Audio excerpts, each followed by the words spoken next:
Hi everyone, Jay from Flow Migration Law here. Thanks for tuning in. Life rarely moves in a straight line, and relationships certainly don't either. What happens when you reconnect with a past love after years or even decades apart? The feelings are real, the commitment is there, but how do you prove that to the Department of Home Affairs for a partner visa? Many couples in this situation worry that the gap in their relationship timeline will be a major problem. Today, I want to walk you through a real case study of a reconnected couple with a 27-year history and show you how we navigated this exact challenge to secure their future in Australia. So let me tell you about this couple. Their story began almost 3 decades ago in the UK.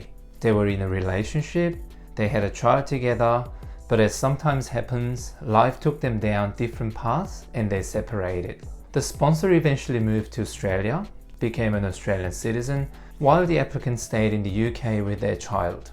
For many years, their relationship was one of co-parents. They stayed in touch, he would visit the child, but the romance was over. They both moved on to other relationships. Then about a year ago, as they started talking more, all the sparks reignited. They decided to give their romantic relationship another go and committed to each other exclusively. The big question now was the practical one. How could they build a life together when they lived on opposite sides of the world? The couple decided to apply for an onshore partner visa, the Subclass 820. But this presented a huge challenge. To get a partner visa, you need to be married or in a de facto relationship. Now, they weren't ready to get married again just yet. And to be considered de facto, the standard rule is that you must prove you've lived together for at least 12 months immediately before applying. For them, this was impossible. They had jobs and lived in 2 different countries. Their romantic relationship had only been back on for a few months. On paper, they just didn't meet the core requirement. And this is where many people would think it's not possible to proceed. A complex history doesn't have to be a weakness. We decided to use their entire story as the foundation of the application. Here's how we did it. First, we addressed the 12-month rule head on.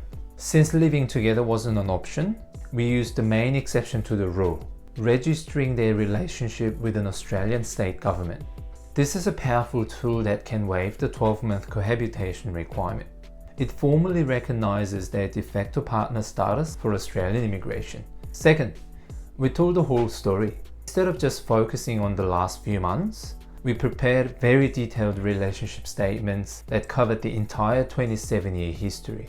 We explained how they met, why they separated, their relationship as co-parents over the years, and what led them back to each other. Context was everything. Third, and this is a crucial part of our strategy, we used the in-between years as evidence. We show that even when they weren't a couple, a deep connection remained. We gathered evidence of his consistent financial support for their child, a long history of messages and emails about the child's welfare, and his travel to the UK to visit.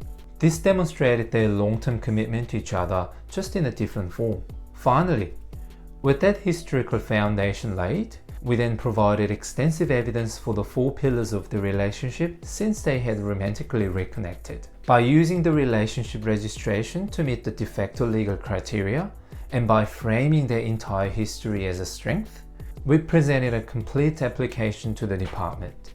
And the result was fantastic. The Department of Home Affairs approved their partner visa.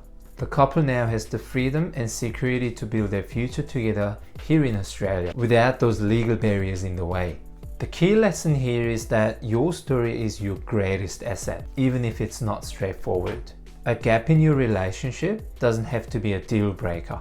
What matters is how you explain that story and support it with the right evidence and legal mechanisms like relationship registration. You need to connect the dots for the case officer.